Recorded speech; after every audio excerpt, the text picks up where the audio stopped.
விடுதலை சிறுத்தைகள் கட்சியினுடைய தலைவர், நாடாளுமன்ற உறுப்பினர் அண்ணன் திருமா அவர்களுக்கு எதிராக இன்றைக்கு மிகப்பெரிய ஒரு சதி திட்டம் நடந்து கொண்டிருக்கின்றது. அண்ணன் திருமா இந்த நேரத்தில் பார்த்தீங்கன்னா அவர் மருத்துவமனையில் இருக்கார்.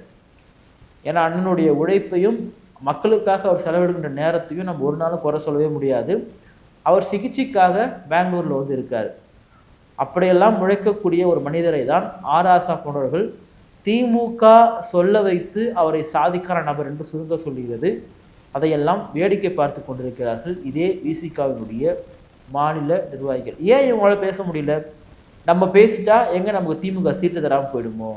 அப்போ திமுக சீட்டு தரலன்றதற்காக உங்கள் தலைவரை, தமிழர் தலைவரை, அண்ணன் திருமாவை நீங்களெல்லாம் கைவிட்டு விடுவீர்களா?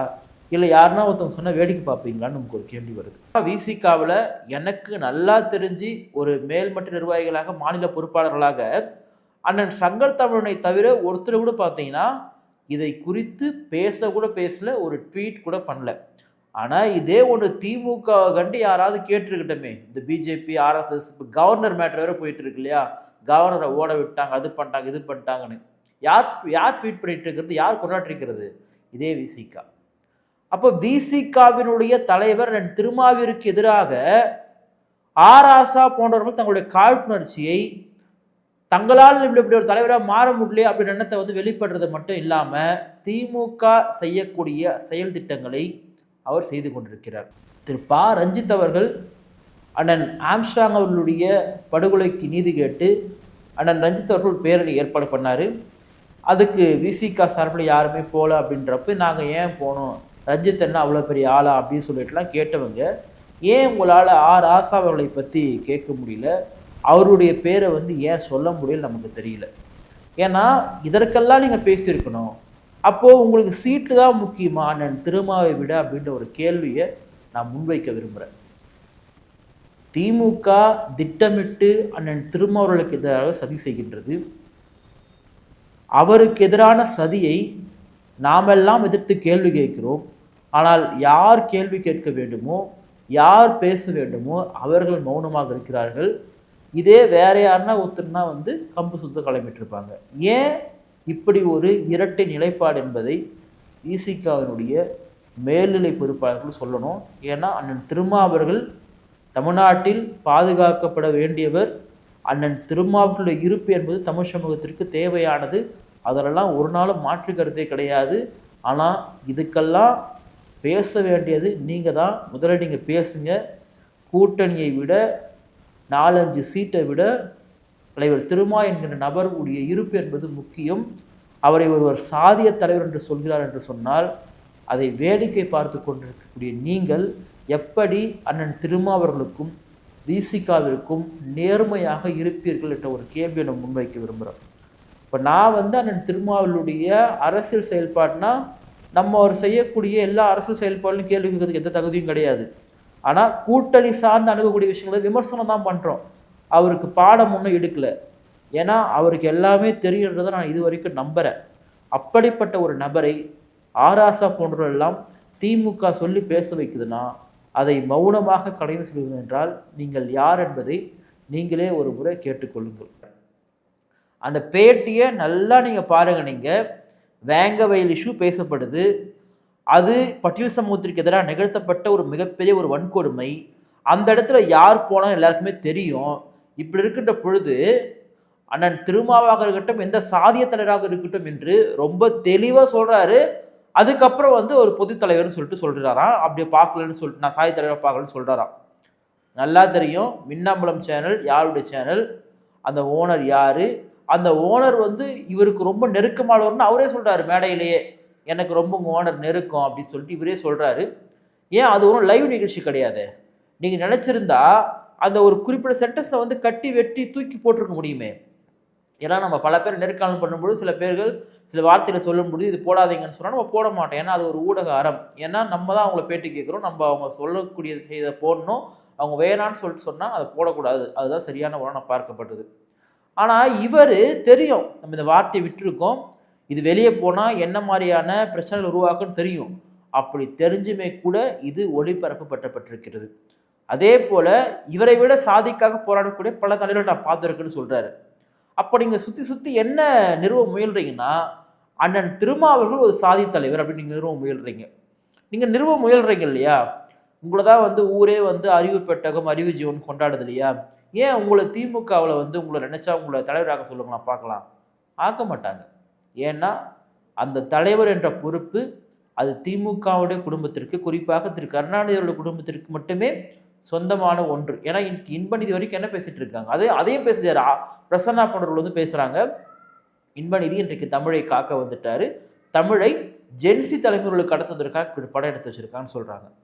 சரி, இப்போ அண்ணன் திருமாவளவனுக்கு எதிராக என்ன சதி நடக்குதுன்னா, திமுக கூட்டணியிலிருந்து இவரை வெளியேற்றணும், இல்லை இவரே வெளியேறி போயிடணும். ஏன்னா திமுக கூட்டணியில் வலிமையான ஒரே கட்சி விசிகா. வட மாவட்டங்களில் பெருவாரியான அடர்த்தியான வாக்குகள் திமுக கூட்டணிக்கு கடந்த முறை கிடைச்சதுனால தான் அவங்க ஆட்சிக்கு வர முடிஞ்சது. தென் மாவட்டங்களிலோ மத்திய மாவட்டங்களிலோ பெரும்பாலான வாக்குகள்லாம் இவங்களுக்கு ஒன்றும் கிடையாது அதிமுக இவங்களுக்கும். வட மாவட்டங்கள் அடர்த்தியான வாக்குகள், அதற்கு காரணம் திருமா. ஆனால் இது எல்லாமே இருந்து கூட இன்னைக்கு என்ன பெரிய பிரச்சனை போயிட்டு இருக்குன்னா, இப்போ எப்படி வந்து பட்டியல் சமூக மக்களும் பறையர் சமூக மக்களும் தமிழ்நாட்டில் வட மாவட்டங்கள் அதிகமோ, அதே போல வன்னியர் சமூக மக்களும் அதிகம். உடனே நீங்கள் கேட்கலாம், ஏன் பிரதாப் நீங்களுமே வந்து அண்ணன் திருமாவை அப்படி தான் பார்க்குறீங்களான்னு நான் அப்படி கேட்க வரீங்க. அது எனக்கு புரியுது. நம்ம என்ன சொல்கிறோன்னா, அவரை நம்ம ஒரு சாதிக்கான தலைவராக பார்க்கல, ஆனால் அந்த ஒட்டுமொத்த சமூகமும் அவர் சொல்கிறத நம்புறத நம்ம இல்லைன்னு நம்ம சொல்ல முடியாது. ஆனால் இன்றைக்கு என்ன ஆயிடுச்சுன்னா, அண்ணன் திருமாவர்கள் திமுக கூட்டில் இருக்காரு. இந்த கிட்டத்தட்ட இந்த நான்கரை ஆண்டு கால திமுகவுடைய ஆட்சி என்பது பட்டியல் சமூக மக்களுக்கு எதிரான ஆட்சியாக இருக்கிறது என்பதை பட்டியல் சமூக மக்களே உணர்ந்திருக்காங்க. எவ்வளவு விஷயங்கள் வேங்கவேல் முதற்கொண்டு அடிக்கிட்டே போகலாம். அப்ப அண்ணன் திருமாவர்களே சொன்னா கூட இந்த முறை திமுகவிற்கு பட்டியல் சமூக மக்களுடைய வாக்குகள் இல்லை என்பதை புரிந்து கொள்ள முடியுது. ஏன்னா அந்த அளவுக்கு அந்த மக்கள் கொதிப்படைஞ்சு போயிருக்காங்க. சரி, இப்போ பட்டியல் சமூக மக்கள் இந்த அரசின் மீது ஒரு காழ்ப்புணர்ச்சியில் இருக்காங்க, இந்த அரசின் மீது அதிருப்தியில் இருக்காங்க, இந்த ஆட்சி நமக்கான எதிரான ஆட்சி வந்து உணர்ந்துட்டாங்க. அப்போ நம்ம தலைவர் திரும்ப சொன்னா கூட நம்ம ஓட்டு போடக்கூடாத மனநிலை வந்துட்டாங்கன்றத திமுக தெரிஞ்சுக்காம இருக்குமா? கண்டிப்பாக தெரிஞ்சுக்கும். சரி, என்ன பண்ணலாம்? அப்போ வன்னியர் சமூக மக்களுடைய வாக்கு நமக்கு வேணும். திரு அன்புமணி அவர்கள் அதிமுகவோட போயிட்டாரு. அங்கே ஏற்கனவே பாருங்க அப்பா மகன் சண்டை போயிட்டு இருக்கும் பொழுது அப்பா திரு ராமதாஸ் அவர்கள் இங்கே வரத்துக்கு வந்து ஆயத்தம் பண்றாரு. அண்ணன் திருமா அவர்கள் ஏற்கனவே வந்து அறிவிச்சிருந்தார், என்னன்னா பாஜக பாமகவுடன் ஒரு காலம் கூட்டணி கிடையாது, அவங்க எங்க இருக்காங்களோ அங்கே நாங்கள் இருக்க மாட்டோம்னு சொல்லிட்டு. அப்போ திரு ராமதாஸ் அவர்கள் உள்ள வரத்துக்கு ரொம்ப இணக்கமாக பார்த்துட்டு இருக்காங்க. அதுக்கான வேலைகளை துரைமுருகன் அவர்கள் முதற்கொண்டு பல பேர் முன்னெடுத்துட்டு இருக்காங்க. கிட்டத்தட்ட அவர் உள்ள வராருன்னா அண்ணன் திருமா அவர்கள் வெளியேற வேண்டிய சூழல் ஏற்படும். சரி, இப்போ இந்த கூட்டணியில் பங்கு, ஆட்சியில் பங்கு, அதிகமான சீட்டு, இதெல்லாம் யார் முதல்ல முன் வச்சதுன்னா விசிகாவும் அண்ணன் திருமா அவர்கள் தான். அதன் பிறகு இன்றைக்கு காங்கிரஸ் அதை வந்து கையில் எடுத்துக்கிட்டாங்க. அவங்க தொடர்ந்து ஒரு பிரச்சாரமாகவே முன்வைக்கிறாங்க பல பேர். நாளைக்கே கேட்டால் கூட மாற்றி இல்லை நாங்கள் இங்கே தான் இருக்குன்னு சொல்லுவாங்க. அது பல கோஷ்டிகள் இருக்காங்க, நம்ம அதுக்குள்ளே போக விரும்பல. சரி, இப்போ இந்த விஷயத்தில் அண்ணன் திருமா அவர்கள் இரட்டை இலக்கத்தில் சீட்டு கேட்குறாரு. அவங்க நிர்வாகிகள் என்ன சொல்கிறாங்க, 25 வேணும் 50 வேணும்னு சொல்லிட்டு பல கோரிக்கைகளை வைக்கிறாங்க. ஏன்னா அதுக்கான கேப்பபிள் இருக்குது, கெப்பாசிட்டி இருக்குது, ஓட் பேங்க் இருக்குது, எல்லாமே இருக்குது. அவங்ககிட்ட அவங்க கேட்கலாம். இப்போது திமுக காங்கிரஸுக்கும் விசிகாவும் ஒரே மாதிரி அணுக முடியுமான்னு கேட்டால் அவங்க மனசில் என்னவோ காங்கிரஸ் வந்து இன்னும் தமிழ்நாட்டில் வந்து உயிர் போடு இருக்குது, காங்கிரஸ் சொன்னாலே ஓட்டு போட்டுருவாங்கன்ற மனையில் தான் மக்கள்லாம் இருந்துட்டு இருக்காங்கன்னு நினச்சிட்டு அவங்களுக்கு அதிகமாக கொடுப்பாங்க. சரி, நீ காங்கிரஸ் கொடுக்குற அளவுக்காவது விசிகா கொடுக்கணும்ல, அதெல்லாம் முடியாது. மதிமுகவுக்கு என்ன கொடுப்போமோ, 2 கம்யூனிஸ்டுகளுக்கு என்ன கொடுப்போமோ அதுதான் விசிகா கொடுப்போன்றது திமுகவோட ஒரு பிடிவாதம். ஆனால் ஒன்றுமே இல்லாத, யாருமே இல்லாத மதிமுக, கம்யூனிஸ்ட் கட்சிகள் இயங்குறாங்க, உயிர்ப்போடு இருக்காங்க, நம்ம மாற்றுக்கிறது கிடையாது. ஆனால் விசிகா போன்ற ஒரு மிகப்பெரிய மக்கள் படை இல்லாமல் இருக்கு. அப்படி இருக்கின்ற பொழுது இவர்களையும் அவர்களும் எப்படி ஒரே மாதிரி கையாளுவாங்க? அப்போ இவர்கள் இருப்பது, அண்ணன் திருமாவர்கள் இருப்பதும் விசிகா இருப்பதும் திமுகவிற்கு ஒரு பெரிய தலைவலியாக இருக்குது. ஒன்று திமுக கொடுக்குற சீட்டை வாங்கிட்டு அமைதியாக போயிடணும், இல்லை இவங்களுக்கான உரிமையை வந்து கேட்கணும். இது 2 தான் இருக்குது. அண்ணன் திருமாவர்களுக்கு எதிராக நடத்தப்படுகின்ற சதித்திட்டத்தை, இந்த அநீதியை நிச்சயமாக நாங்கள் கேள்வி கேட்போம். ஏனென்று சொன்னால் நாங்கள் ஜனநாயக சக்திகள். அண்ணன் திருமாவர்களுடைய இருப்பும் அவருடைய அரசிலும் தமிழ்நாட்டில் எல்லா தமிழர்களுக்கும் தேவை என்பதை மனதார நாங்கள் எல்லாம் ஏற்றுக்கொள்பவர்கள். அடுத்த ஒரு காணொலியில் சந்திப்போம். நன்றி, வணக்கம்.